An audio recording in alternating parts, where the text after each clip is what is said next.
9, 8, 7, 6, 5, 4, 3, 2, 1.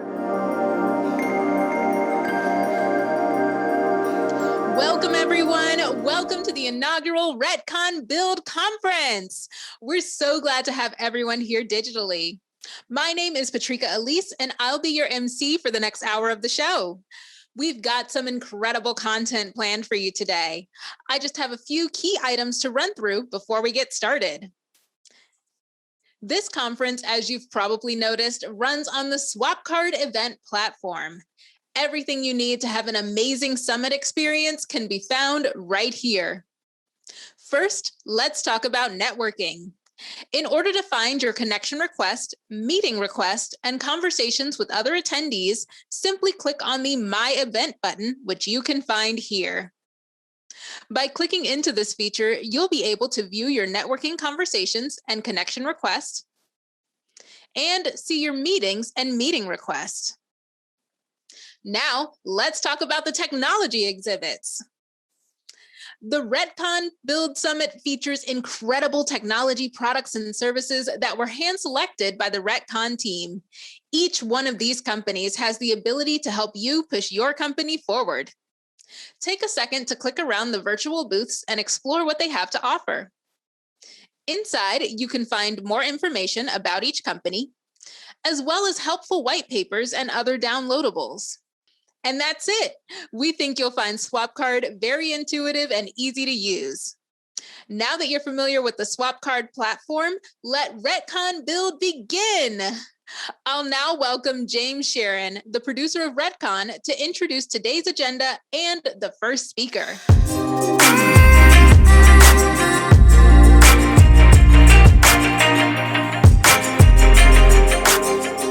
Thank you, Patrika, and welcome everyone to our inaugural RETCON Build Summit. As Patrika mentioned, I'm James Sharon, the producer of RETCON. I'm excited to have you join us and hope you'll find value over the next 2 days. Now, here at RETCON, we strive to create the most successful peer-to-peer learning environment around real estate technology and its applications within the industry. As tech advances at an exponential rate, we believe it to be of critical importance to create forums for knowledge and sharing so that all organizations can be responsible and embrace the benefit of these developments. We're excited to have you as a critical part of this mission. Now, as you watch talks today and tomorrow, remember that in many cases, the speakers themselves will be around in real time to answer any questions that you have. If you'd like to ask a question, use the chat box feature on the side of the page. Now, I'm excited to introduce our first speaker today. Sean Baszler is the co-CEO and executive director of Perkins Eastman. Sean is responsible for fostering Perkins Eastman's global growth. He leads internationally recognized architectural and planning projects throughout North America, Europe, Asia, and the Middle East, driven by a commitment to collaborative design excellence in his role as co-CEO. Sean champions a culture of unity, along with the purpose that design should have a positive impact on people and the environment. Even as CEO, Sean stays intimately involved in all aspects of the design process, from planning and programming through project delivery, providing continuous insight and support of clients' goals. Sean, welcome to RETCON Build. We're excited to have you join us.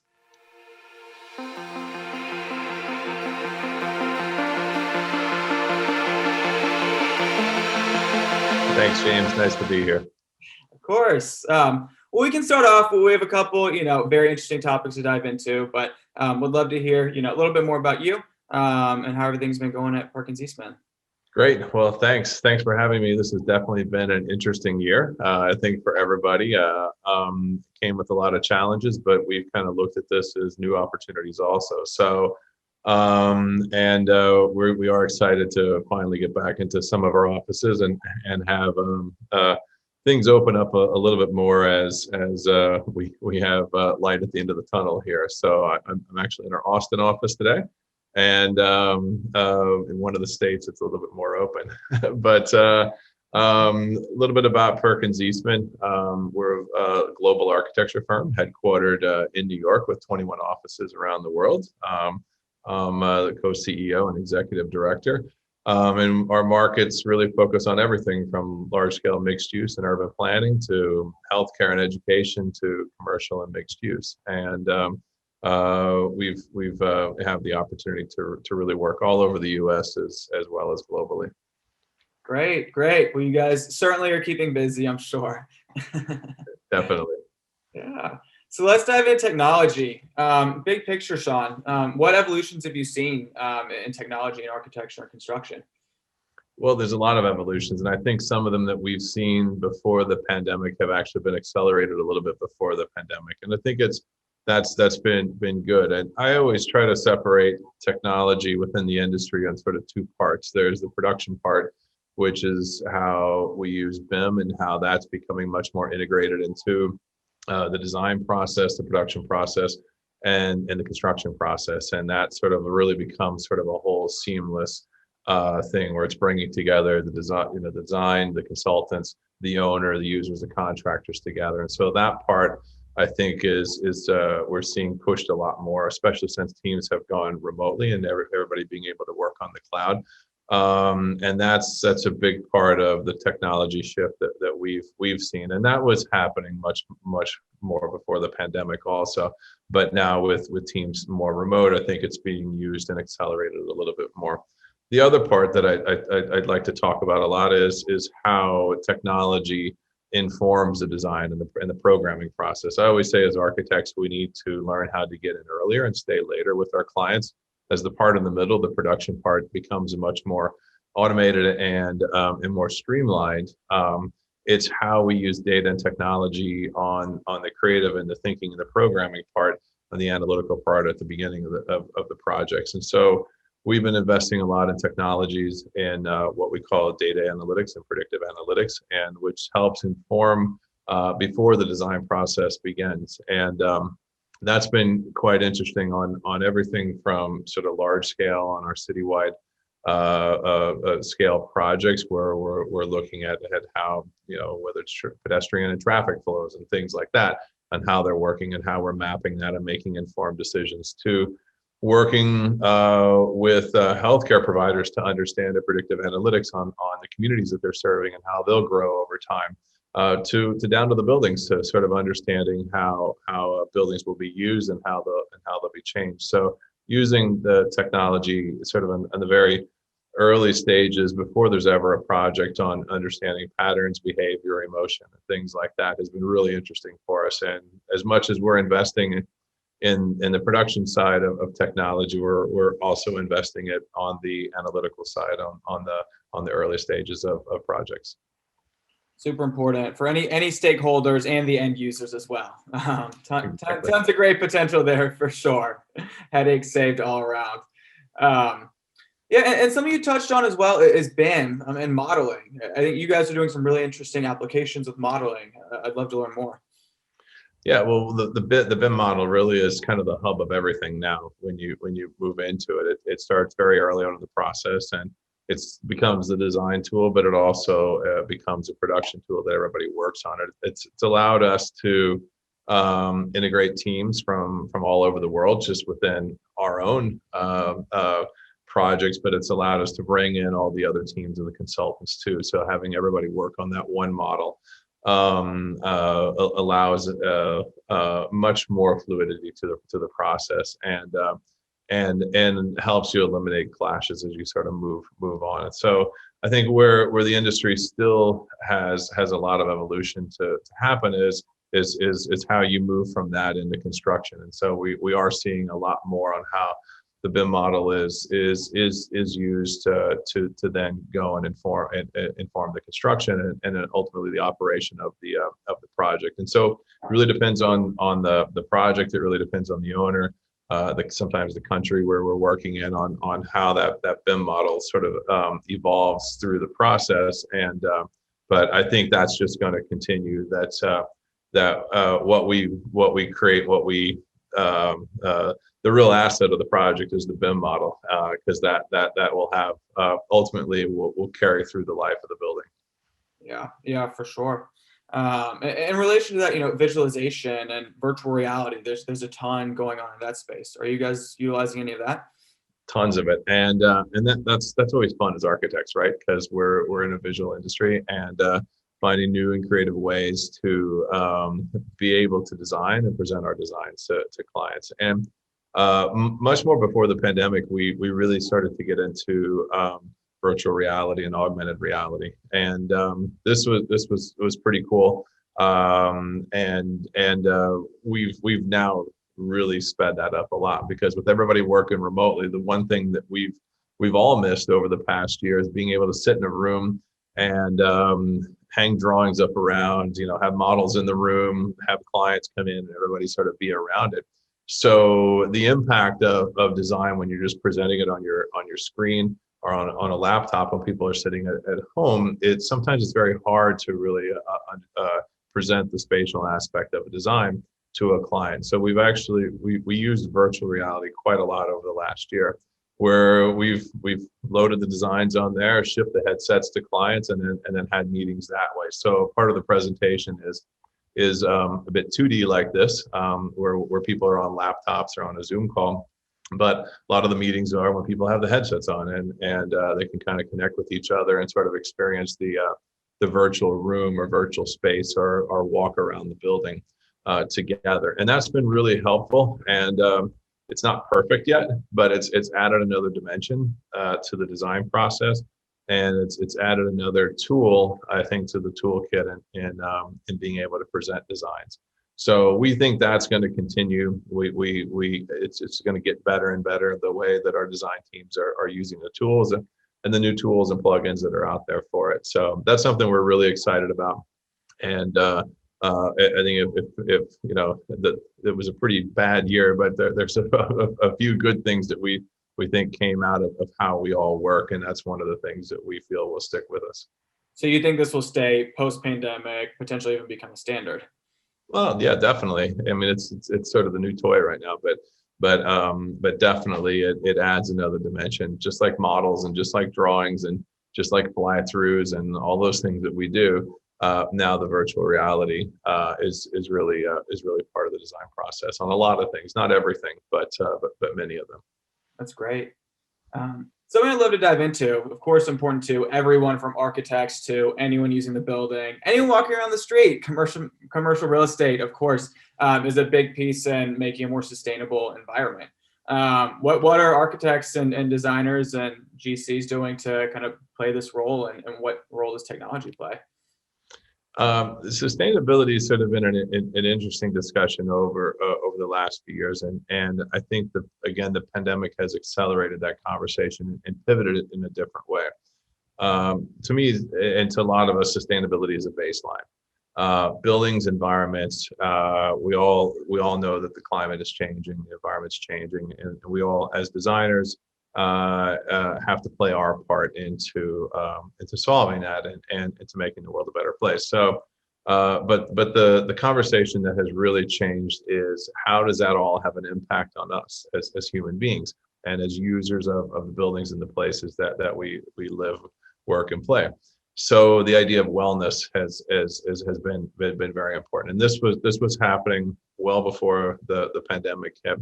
That the conversation was starting to shift from how sustainable this building is to how does this building affect me? How does it make me better as an employee being there? Why is this building better for me to work in? What are the things about it? Why is this hotel better to stay than this hotel? Is it going to give me a better night's sleep? What are the things in there that are going to make me a healthier individual? So people have choices, and we've seen people make choices now based on how well the buildings are, and rather than how sustainable the buildings are. So they're kind of trying to balance those sort of social choices versus the individual choices for themselves. And the pandemic, I think, really has just accelerated this exponentially. That everybody's super hyper focused right now on well places and how healthy is this environment. When I go to this restaurant, what is the atmosphere like? What's the food they're serving? When I stay in a hotel, why is this hotel better and healthier for me? And sustainability is kind of the baseline, right? So it has to be a sustainable building. It can't be sort of the gas guzzlers of the past. It has to be a little bit different. But the real focus we feel going forward is that wellness is the sort of the new barometer on how buildings and places will be judged. Mm-hmm. Yeah, definitely. Diving more into wellness, of course, especially these days, hopefully not as much moving forward, but use of space is definitely playing into wellness. Are you looking at data to rethink the way you're designing buildings? Definitely, and that kind of goes back to what I said earlier, that we're really investing in the data analytics part at the beginning of projects. So understanding people's movements, behavior, emotion, things like that, and how that maps into it. So if we're looking at sort of an urban space, it's one thing, and how we you can sort of look at the data analytics and traffic patterns and things like that to understand where things are going, versus if it's a healthcare system or if it's a workplace or an office. So it's kind of cool, some of the stuff that we're doing. We're really overlaying the sort of the behavioral patterns or the patterns of movement with environmental conditions, as well as other things, and sort of looking at data. Data is only good if you can actually decipher what it means, and so we how we're sort of looking at that and saying, are there certain trends that we're seeing? And one of the interesting things that we've done is we won the Latrobe Prize, the AI Latrobe Prize a couple of years ago, and this was a real focus on healthy education systems, and now it's become a partnership with the DC School District and Drexel University to do this research study, which says creating healthier school environments, creating healthier environments impacts the students, impacts the community, creates better education rates, and all these things like that. So there's a lot of things that go into that, but it's not just the design. It's about how the design is laid out, how natural light and the environment sort of play into this. And so there's a lot of data analytics that sort of goes into the foundation of the research that we're doing for that. So we think it's pretty cool. The more data, the more things that we can sort of learn from may make us better designers or more informed designers going forward. Yeah, that's interesting. I'd love to dive into a little bit more about the impact of technology's role in our day-to-day jobs and lives. As we innovate, there's always, some hesitancy and this technology might replace this job function of mine, but also it has potential to make your job easier. What's your view on the role of technology's impact on someone's day-to-day and role? Well, technology always evolves, and so people within the industry always need to evolve with the technology, right? So we don't use drafting boards and T-squares and things like that anymore. So we've gone from that to AutoCAD, and now from AutoCAD to BIM. And so the technology evolves, and so I think people within the industry always evolve with the technology is one thing. But also how the technology is used. I think that as we get more into BIM modeling, and it becomes much more sophisticated. You used to have to, whenever you drew everything by hand, you had a whole draft room of people, cranking drawings out to get a set of drawings done. I think as we become much more automated, we'll continue to have more high-skilled people that's doing the production and doing the modeling, and really understanding the integration of the process from the beginning to the end. So more high-skilled and much more integrated to how the BIM models are used. So I think that's a big shift in the industry, where it does become much more sort of integrated. And I think it's exciting too, but there's a lot of other pieces that go into it. Now there's buildings are smart, right? So there's all kinds of data analytics that go into the building and how that overlays. So while it may become a little bit more not automated, but a little bit more hopefully efficient in the production part, there's a lot of other pieces now that make it more complex than it used to be. Yeah, definitely. So as technology is innovating, there are people who are creating these technologies, pushing them forward, coming to folks like yourselves saying we have this great new product. Would love for you to try it out and check it out. How does someone like yourself think about implementing either deciding that you want to use this technology and then implementing it into your company? Well, a lot of times it comes from some of the people that are working in this and say, hey, this is kind of an interesting thing. I'm going to test it out for a little bit. And it's a new plugin, for Revit, or it's a new sort of software that kind of plugs into our energy modeling, our new visualization tool. So our design teams, usually kind of do this on their own. We give them a lot of freedom. We don't try to let people, at least our leadership, work in a box. So they're always kind of looking at new things, and can it enhance what we do? Can it enhance our capability? Can it enhance our visualization? Are there new things that are going to make us faster with the visualization, or are converting it into virtual reality and things like that? So we're always testing new things out. Sometimes there's larger, more focused things when products are coming to market. So we've partnered sometimes with different groups or our institutions to kind of test pilot something. But that's usually when people come to us and say, hey, we want you to be part of this focus group. We'd like a small team to dedicate some time to help, see if this could be integrated and useful for what you do. So it kind of goes both ways, like sort of the grassroots stuff that happens a lot, especially with our younger people that are always trying to do new things. And then sort of the more formalized partnerships,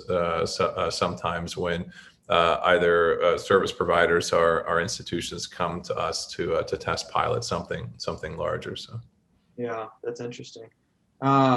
I'm curious because some firms are of course very excited about technology and really integrating new things, and some are a bit tech averse, and sometimes understandably so. When folks are a little bit more tech averse, what advice do you give them?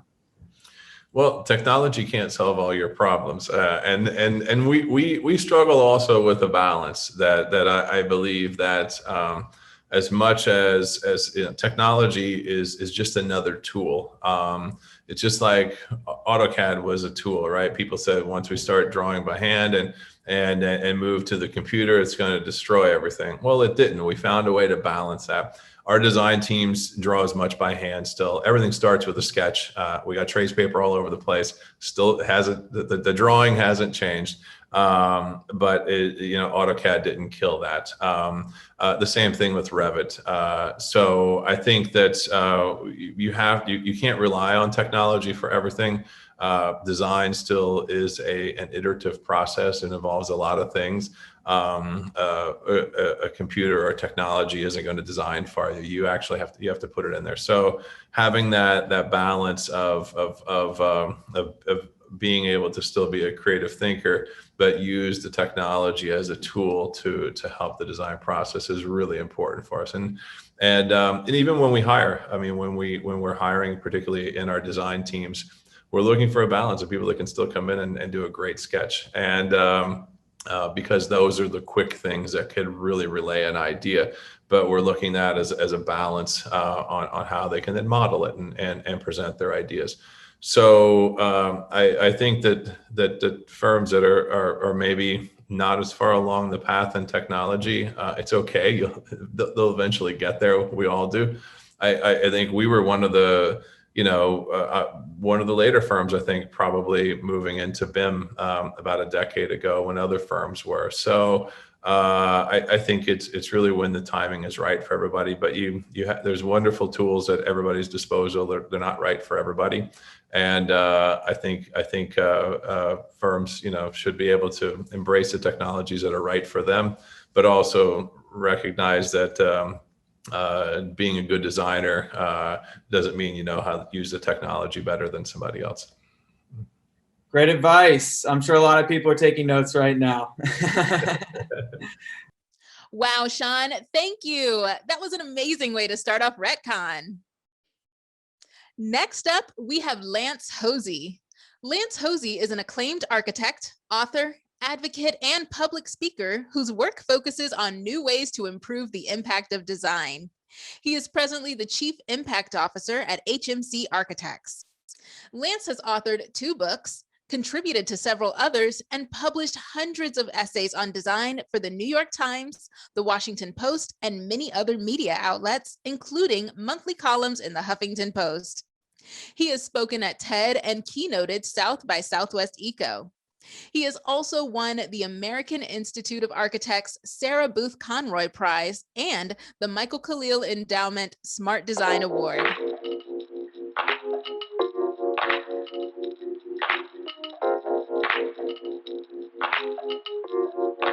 Very excited to be here. Thank you for having me. Today, the topic of this talk is when buildings design themselves. 2 years ago, I wrote a series of articles for Building Design and Construction magazine based on a number of articles I've been writing for years about the role of automation in design and construction. Over the last few years, every major media outlet has published some kind of an essay with a provocative title having something to do with this. The robots are coming to take your job. One of the most widely cited studies on this topic is from Oxford University. It says that of all jobs, the risk of being automated within the next 15 years is about half. So nearly half of all jobs are subject to being stolen by computers. The job that is least likely to be replaced is telemarketers. So the reason why you're getting more and more robocalls is because they're easy to replace. The job least likely to be replaced, according to Oxford University, is something called a recreational therapist. I don't know what that is. But the study says that your job can be easily explained, it can be automated. The reason why recreational therapists probably won't be automated anytime soon is because nobody knows what it is, so it can't be easily explained. Now, when you turn this to my industry, design and construction, the same study estimated that the chance that construction will be fully automated is about 88%, so a very high percentage of chance of being automated across the construction field. Already, we see a lot of stories like this of robots who are laying bricks and playing other roles on construction job sites. A decade ago, my friend Scott Howe, who works at the NASA JPL, says that there will come a day when no human labor is present on any construction site. There might be drones and other kinds of robots who are doing this kind of labor. What's interesting, though, is the same study, when it turned to architects, I'm an architect, so I have an interest in this question, says that while builders have an 88% chance of being replaced by robots, architects have less than a 2% chance of being replaced. Now, that study was in 2013. Today, there's actually a website called willrobotstakemyjob.com. You can enter any job and see what the chances of being automated are. You can see from the two most heavily searched topics that accountants and lawyers seem particularly anxious about whether they have job security. So naturally, as an architect, I entered architect and found that the same thing. So a decade later, they estimate, even with computers becoming more and more sophisticated, that architects have less than a 2% chance of becoming obsolete as a result of Terminator taking over our jobs. So they rate the automation risk level of architects as totally safe. Now, why is this? So, as I wrote in one of these essays that I mentioned from 2 years ago, can machines design? This is the basic question here. What is it that architects do that machines can't do? If machines can take over jobs on a construction site, why can't they take over our jobs when we're thinking ahead about how things are going to be built? Well, to answer the question whether machines can design, we have to answer the question what design is, which is a surprisingly elusive concept. Gary Hamel, who the Wall Street Journal calls the most important business thinker in America today, says that good design is like the Supreme Court's definition of pornography. We know it when we see it, which is pretty vague. Now, within my own industry, a decade ago, the American Institute of Architects, for 3 days, got together some of the smartest architects in the country to ask this question, what is good design? If you read the report, it says lots of good observations, no consensus. So a lot of great ideas, but nobody could agree what good design is.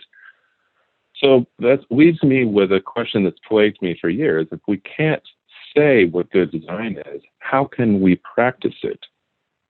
So And I think the reason is that we think there's something mysterious about what architects do that keeps it safe from robots taking over. Daniel Davis, who's the former head of research for Autodesk, said as long ago as 6 years ago that it is for now, emphasis on the for now, impossible to get computers to think creatively. So what distinguishes architects from builders is that we think creatively, I guess.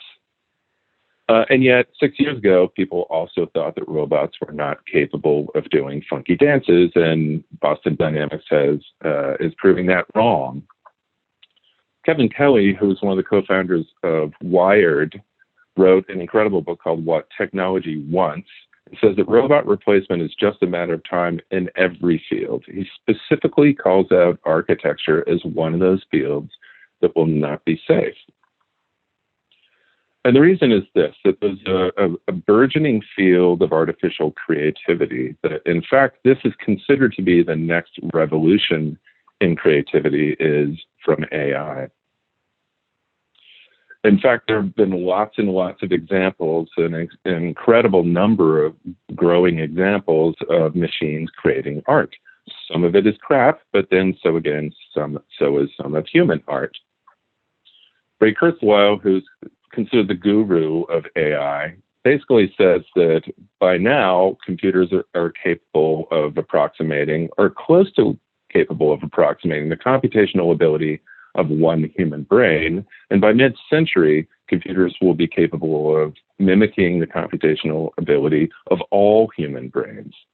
The timeline he gives is this, that around now, that as I just showed you, creative AI is capable of making complex art and music. Within a decade, they'll be capable of learning how to create new knowledge without being asked to. And then within a decade or two after that, that AI will be billions of times more capable than biological intelligence. And finally, by mid-century, AI will surpass human beings as the single most smart and capable life forms.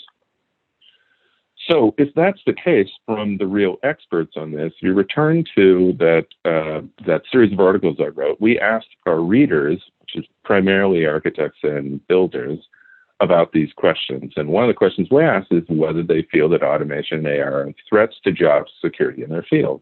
Keep in mind that the definitive study says that builders are 88% likely to be replaced by robots. Architects only 2%.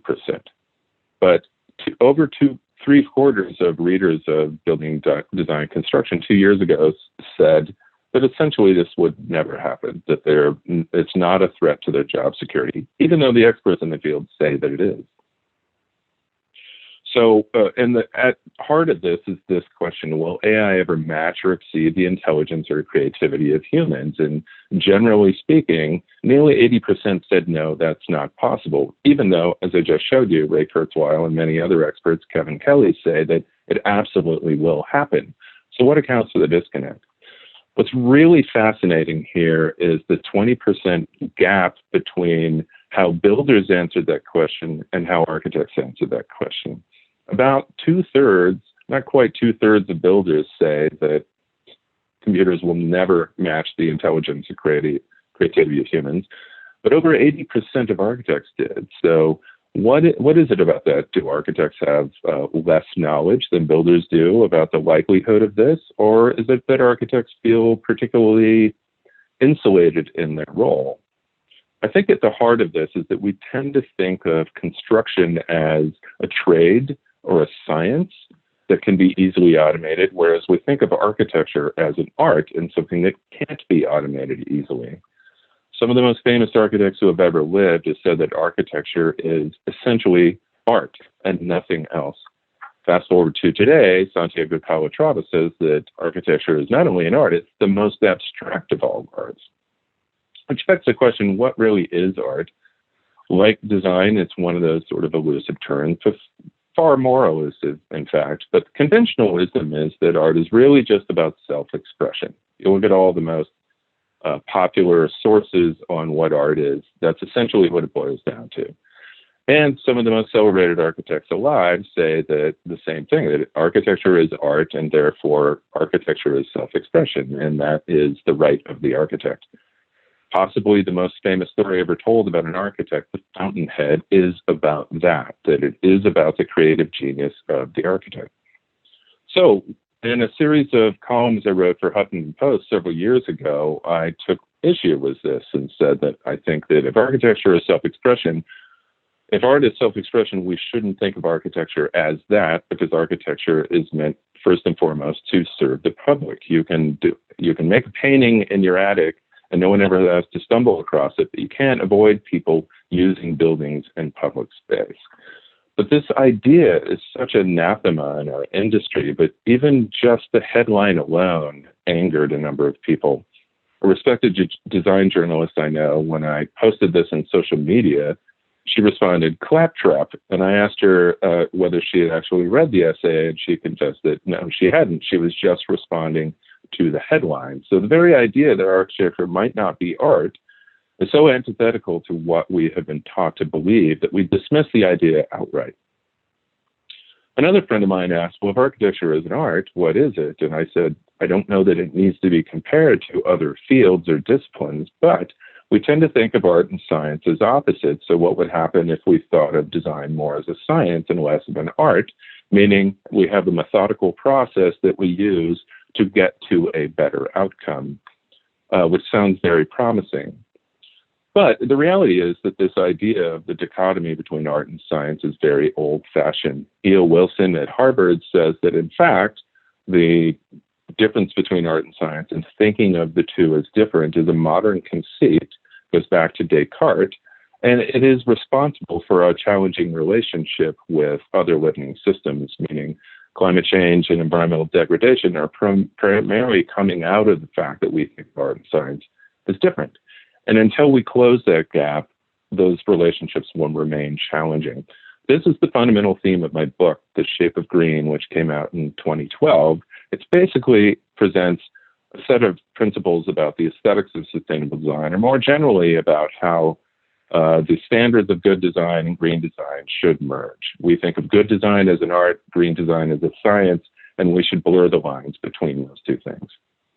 Over the last decade or two, there's been a growing wealth of research into shape, color, pattern, texture, space, proportions, the designer's toolkit, and we're learning more and more about the virtually universal responses to these things. We know more about the science of aesthetics than we have ever in human history.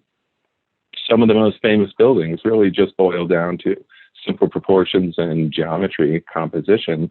That's math. And if it's math, it can be automated. Even the human face or other natural systems we deem to be beautiful are really a function of mathematical distances and ratios. This is what computers excel at. So why do we think they're not capable of such beauty? So there's been a lot of research in recent years into this, and that we're creating algorithms and other programs that can match beauty or understand beauty well enough, and therefore eventually, if not now, be able to create it in predictable ways. So in the end, what it really begs is, does design really need a designer? Some of the most compelling places that have been created by people can't hold a candle to some of the most compelling places there are. When you visit a place like this, you're just overwhelmed with its beauty in any number of ways. And unless you take a theological point of view, there was no designer involved with this. This is just genetic coding and environmental conditioning, which are things that computers can replicate. So when we look at the growth pattern of flowers, for instance, or other plants, again, it's just genetic coding and environmental conditioning, which is something that arguably eventually we can recreate, not in order to mimic or recreate biological life, but certainly to be able to create designs that are of such profound beauty that they're indistinguishable from other natural systems. Already there have been lots and lots of examples of studying self-assembly and artificial creativity in ways that humans are creating the conditions for these things to arise, but we're not determining directly exactly what form these things take. So when we look into nature and we see all these incredibly profound and resilient places, and the arrogance of us thinking that only we can create great design, but then what we give back to nature tends to look and feel like this. Vast majority of human-made landscapes look like this. to the point where we have to ask whether designers are even capable of addressing the simplest of challenges of our time. The biggest challenge of our time, arguably climate change, is one that we are not tackling particularly well. Conventional wisdom holds that cars and factories are responsible for carbon emissions, but by and large, the lion's share of it comes from buildings. And yet we're not really addressing this very well. The American Institute of Architects, which is the leader of my profession, for the last decade has asked architects to submit their numbers on how they're doing on certain climate action targets. Now keep in mind that about 200 firms out of the maybe 20,000 firms in the US actually submit these numbers. So it's maybe 1% or less of all architects are figuring into these numbers. And arguably they're the leading edge, the people who are actually studying these things and people who care about these things. So, and you can see that they're not really moving the needle very far. When you compare that to what the actual targets have been, we're nowhere near where we need to be. There's a fundamental gap between even the leading edge of architecture and addressing the fundamental challenge of our time. So in conclusion, in that same survey, when we asked whether readers thought that AI is capable of better design and construction, 83% said yes. And yet when we asked whether better buildings created artificially would justify job loss in our industry, they're torn. Just over half said yes. So 83% say, the vast majority of readers, architects, and builders say that AI is capable of creating better places in all the different ways I just showed you, and yet they're really torn about whether they should be doing that if it threatens our jobs. So in the end, I'm left with a basic question: which is more important, architects or architecture? Thank you. What a great session. Thank you, Lance. Next up, we have Vernon Johnson. Dr. Vernon Johnson is an accomplished and results-oriented professional with hands-on experience in diversity and inclusion, program coordination, organizational leadership, and community health. He is an expert at providing direction, counseling, and recommendations on diversity and inclusion, professional development, and developing and promoting an inclusive environment and culture. Vernon attended Southern Illinois University, Carbondale for his bachelor and master's degrees in healthcare management and public health. Vernon also has a certificate in diversity and inclusion from Cornell University. Dr. Johnson received his doctorate in organizational leadership at the Chicago School of Professional Psychology. Please join me in welcoming Vernon to the stage. Wonderful. Thank you so much, Patrika. Hello, everyone. Again, my name is Vernon Johnson. I'm super excited to be here with you all today and sharing some things around diversity and inclusion and infusion into technology and innovation and ideation, which all definitely goes hand in hand. So I'm going to go ahead and share my presentation here and go ahead and get us started. So again, my name is Vernon Johnson, and diversity and inclusion for me has been more so an opportunistic career pathway than a planned one. And, sometimes you have people who, they say they're going to be a doctor, they go to school to be a doctor, and thus they become a doctor, right? And then you have people like myself who go to school for healthcare management, go and get your master's in public health, and then get your doctorate in organizational leadership with very much HR in mind. And so, everyone's career path is different. And I would just say that mine has definitely been more fueled by my passions around healthcare, youth development, and diversity and inclusion, really being the common denominator of all those different experiences.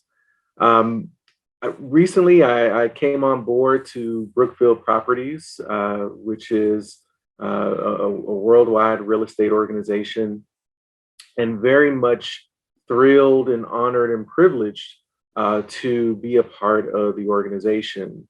I was brought on at the onset of the very volatile year that we had in 2020, not only with COVID-19 happening, but also social injustice and racial unrest happening throughout our country.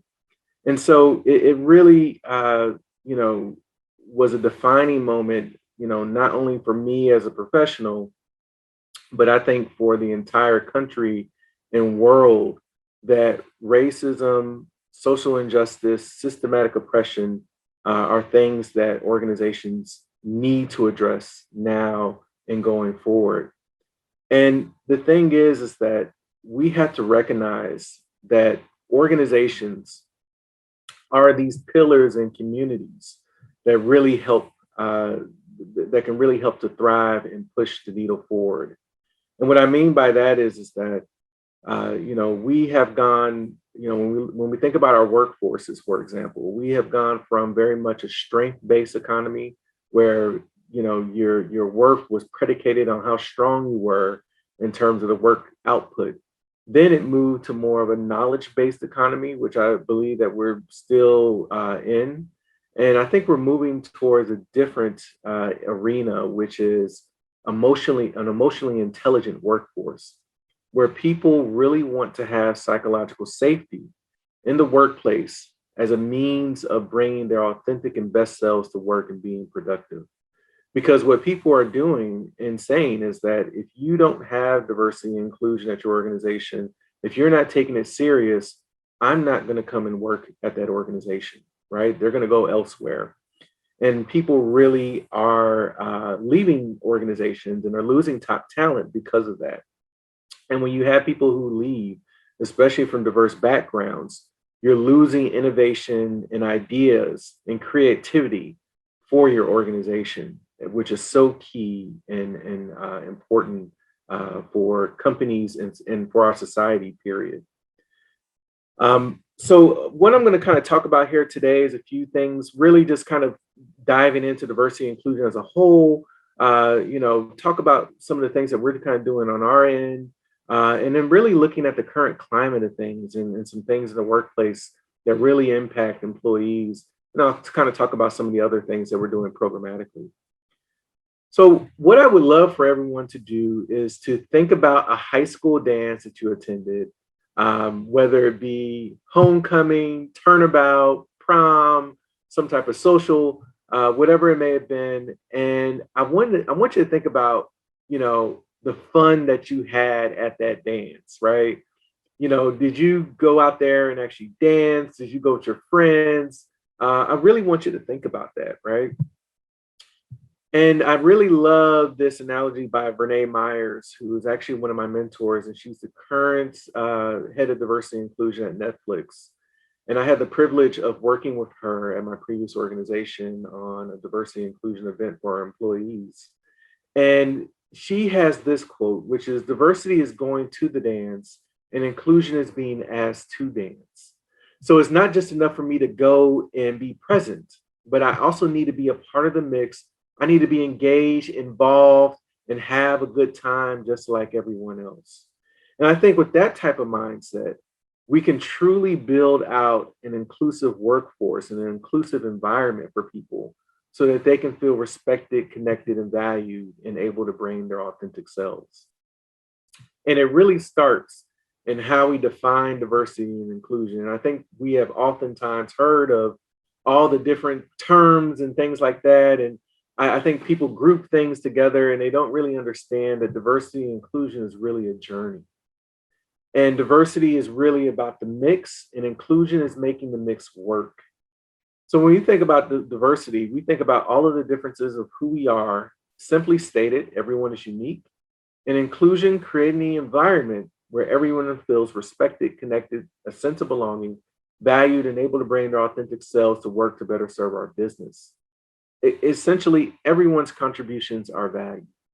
So we don't want to disregard people. We don't want to make people feel small or inadequate or that their ideas don't matter. We want to be able to bring that to the forefront and have a discussion around it and bring that forward, because that is really inherent and puts the organization at a competitive advantage by having those insights being taken into account. And, at Brookfield, we really wanted to establish a strategy as well around our diversity and inclusion efforts. And we've really kind of put them in these three different buckets. Inclusive culture. So there we really think about our computer-based trainings. We think about our employee resource group program, where people with different affinities can get together and be able to share things around culture, community, commerce, and career. And really bring forward the authenticity of that organization or of that ERG to the organization as a valuable asset. Diverse teams. How do we recruit for diverse talent into the organization? This is so important, and you have to have a strategy that really focuses on two things. One, ready now talent, so the current acquisitions that you're bringing into your organization, and then future talent. How are you really preparing, the future talent engine of the future with your talent efforts in terms of internships, in terms of keeping candidates warm and engaging them later on? All those different things are important. And then you think about the diverse strategic partnerships that align with those different affinity groups to really bring in a diverse workforce. And then diverse talent brand. How are you perceived out by candidates in terms of your diversity and inclusion efforts? This is really important, especially when it comes to social media, your career websites. When you think about the images, do you have an adequate look into your workforce in terms of its diversity? And if not, those are things that you have to rectify, because people will go onto those different sites and see what you're about. And if they're not really diverse, they may not feel like there's a place for them. So this is a really cool thing that we have done, or an example of kind of the diverse talent brand, which is LinkedIn background images. So we have a diverse subset of employees in the background. And it's pretty cool. We have one here where they have the mask on, which might be our new normal and going forward. But it's really just a great way to remind folks that we're one, as well as to showcase the folks that we really do value diversity and inclusion in our organization, and we are advocates of that. Another aspect of learning that we're doing is a D&I Ally and Learn series. And what we'll be doing is showcasing these different documentaries.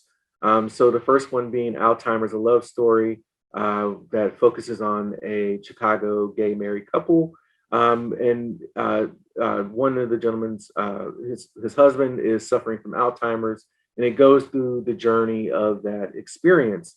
Now, why that's important is because we really understand the intersectionality that is taking place here of gender, of being a caretaker, in all those different aspects, also being older, and really looking into death and into that. And really, it's meant to charge these three different areas of empathy, curiosity, connection, and then having a courageous conversation where people really can bring out the value and learn a lot more. So this just kind of brings us all to what is going on in our current climate here today. And we really have to think about these different areas, right? And I love this example of this cartoon where this gentleman has regular anxiety. He's given COVID anxiety. And then, with the elections last year, he had election anxiety, and then all these other different anxieties and different things that are happening in the world that really become overwhelming for a lot of folks. And when we think about that, we have to think about our employees in terms of the different things that they are facing and how we can help to alleviate that. So America's in turmoil, and there's a lot of different things that have happened that I mentioned earlier from last year that are still going on. A quick note on COVID-19. The disparities in deaths have traumatically impacted the African American Latino communities, which is something that has not been talked about as much. And that is just something added on to the structural inequality and broader systematic racism that our society is facing. Also, there's high levels of unemployment, and we have to really realize that the caveat here is that there will be a huge pool of talent for a lot of organizations to pull from. So it's really a great opportunity for organizations to focus on bringing diverse talent into their organizations post this pandemic. And then, of course, in recent memory, the January 6th desecration of the United States Capitol, which this image of, these images I never thought we would ever see in our lifetime, and unfortunately we did. So this just kind of brings us back to this idea of what is going on in the workplace. And this is just an example here from Catalyst, and a woman who gave her testimony, which basically she says that, hey, I have to basically stay on my on my P's and Q's in the workplace, and I cannot afford to slip up or fail, because if I do, it could be the end of me at this organization. An added pressure that a lot of people of color, in particular Black women, can feel in the workplace, which is just really this added pressure, this added culture of perfection and things of that nature, that really can be detrimental. Here we have an example of a Pakistani Muslim woman who was being judged, who finally just resigned from the workplace because it was just too much added pressure, and just a lack of respect. And so, it's really telling, when you have real people giving these testimonies of different situations that they've been facing in the workplace around unconscious and implicit bias that is taking part. So at our organization, we started a D&I employee advisory group, and this started, at the onset of the murder of George Floyd, which happened on May 25th of 2020, where employees just said, you know what, we have to do something. We need a permanent resource around diversity and inclusion. We need ERG groups, and we need to have diversity and inclusion integrated into the organization so that every corner of the organization that you go, diversity and inclusion is there. And that is where I kind of came on board to really help the organization progress, and really reveal this throughout the organization. So our employee resource group, we have 8 employee resource groups at the organization currently. And really they're to ensure that they're aligned to business goals. And we operate under a framework, which I think is really important for organizations to do, because it really provides the guidance for the different events that the ERGs do. So this framework was discovered by Dr. Robert Rodriguez, who's a business psychologist, and he basically coined out these 4 C's of culture, where essentially the ERG would educate employees about that particular dimension of diversity. Career, provide professional development opportunities for members of the ERG, as well as assist HR in their talent outreach efforts. Community, giving back to community, especially if that community revolves around that particular dimension of diversity, i.e. we have a veterans group, and they are looking to give back to veteran centers and veteran homeless shelters and things of that nature. Commerce is really about supporting the already company approved and driven initiatives that are currently in play. And so those, basically you would have ERG members who would pub those different things and really get those things out across to the community. So one of the things that we really needed to implement when I got on board was really a structure around our diversity and inclusion efforts. So for the ERG program in particular, we planned out these different roles where we had an executive sponsor, we had myself, we had chairperson, vice chair, and secretary, which are employee volunteered roles and positions. And what's great about this is that having executive sponsors are elemental to this, because what they do is they provide kind of a microphone to their organizations and to the rest of the organization when these different ERG events are happening throughout the year, which is super important. And then having this, the chair, vice chair, secretary is important because they really help to formulate those different events, lead committees, really begin to have those conversations to plan around their particular activities. And what we've done for each of the ERGs is have them to adopt the Heritage Month so that they can go ahead and do an event or two during that month. And what happens is from all the way from Black History Month down to Native American History Month. You have all these different events happening by the ERGs throughout the entire year, and you're basically having this ongoing diversity and inclusion programming, which is wonderful to see. We also implemented a SharePoint site internally that has all of our D&I programs in there and information. It's important that people have technology resource to go to. We also leverage Microsoft Teams in order to do that as well, so that the different ERGs can communicate to one another, which is super important. And really at the heart of this is, innovation, ideation, and really leveraging that to really bring us to a new space and new frontier. And what I mean by that is that, one of the things that we've always talked about is, leveraging design thinking in particular as a means of a universal diversity inclusion, organizational way to solve issues and challenges. So as many know, design thinking leverages the art of empathy as a means of helping to solve issues that folks in the IT realm may be experiencing. But I believe everyone can leverage that. So to give you a quick example, we have a internship program called Accelerate, where we employ college students, community college students, into our organization. And so before, we had a GPA requirement and things like that. And we wanted to get some feedback post the internship from those students.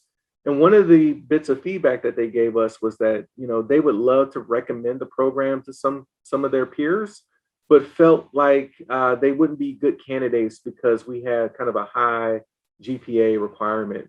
So we actually went back, did some research, collaborated with those folks who gave us that feedback. And we actually changed our GPA requirement to say, just in good standing.